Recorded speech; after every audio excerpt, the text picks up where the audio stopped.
Dr. Bonnie Robinson joins me now. Bonnie, kia ora, good morning. Kia ora. This is an important topic, and I know that there's, in some conversations, there's more heat than light on this one. Some people have some very strong opinions on it. Why is this something which the Social Policy Unit has said, you know what, we need to have a position on this particular issue?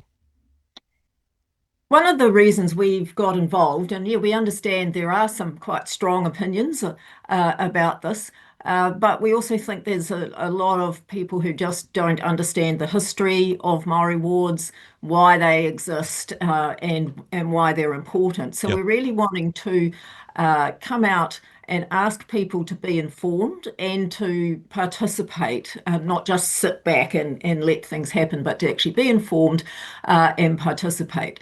The Salvation Army does support the Māori wards. We see this as part of us honouring our commitment to the treaty. Yep.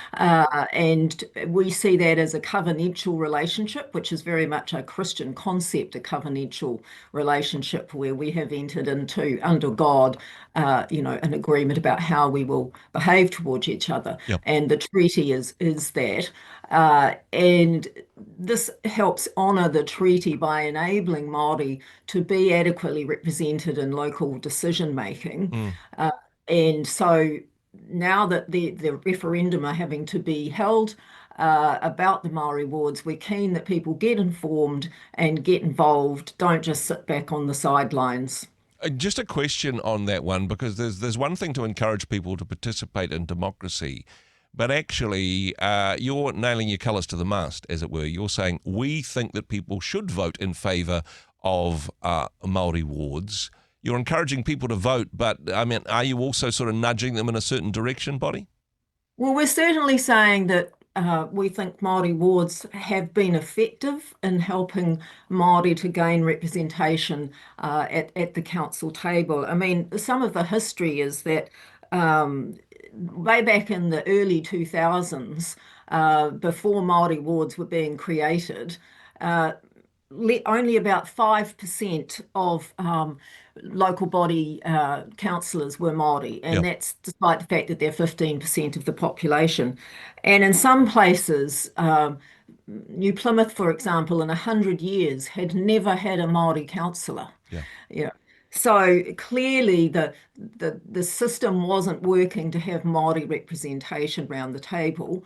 And so the Māori wards were brought in as a way of doing that. And I think something for people to remember is that we have other wards. We have rural wards, Yep. for example, because it was felt that rural people, particularly in mixed communities where there was a lot of urban people, the rural people's voice got missed. And so that many created some rural wards to ensure that representation there. So the concept of a ward to ensure that a smaller group of people in a population get represented is nothing new. And certainly when the law changed and referendum didn't have to be held, the number of Māori wards grew dramatically. When referendum were held, they tended to be voted down. When that wasn't held, they grew dramatically. And the feedback and the research from is that this has made a really excellent contribution to councils and that it benefits everybody to have that voice. It's not just for Māori, it benefits everyone to have that voice around the table. That being said, though, I think there may be certainly a perception from some people that this was done, this was a deal done without them being able to participate. That this time round, people will get to have their say on Māori wards. There is a democratic process involved with that. Do you think that's important? Because it's all very well to have an ideological position on something, but if you're not taking the public with you, then that's problematic, and perhaps that's what we're seeing here to an extent.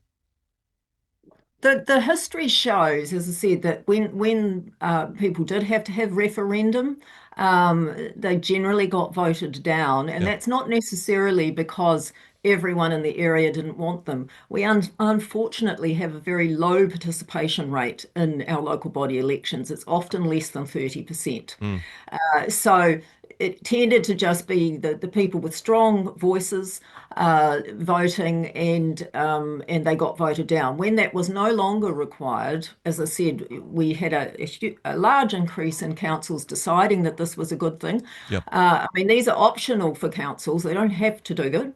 But many councils decided that it was a good thing. And again, the feedback and the research by those who look into local government showed that the benefit of having the specific Māori voice around the table. Some councils have done that in other ways, Yep. with special relationships with local iwi and hapu.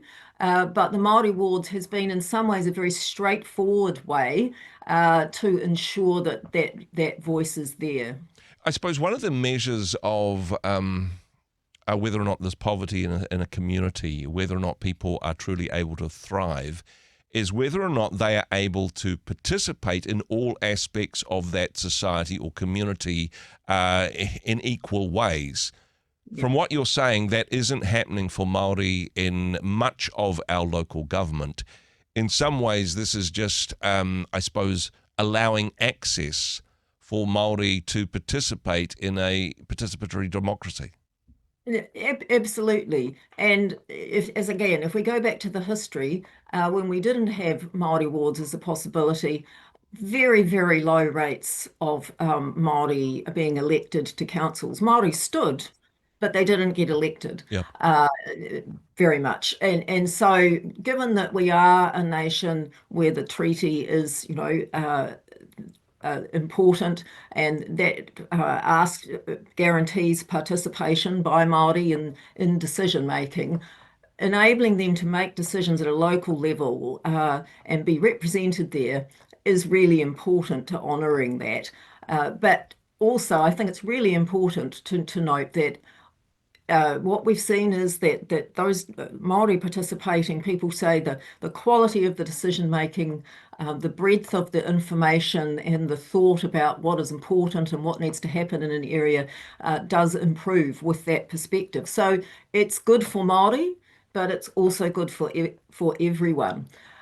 So we need to have processes that enable Māori to have access to democracy. Yeah. I think sometimes people mistake equity of process, or the same process for everyone, as being something that will result in equality at the end. Yeah. But often it doesn't, because if you're starting 100 miles behind everybody else, Yeah.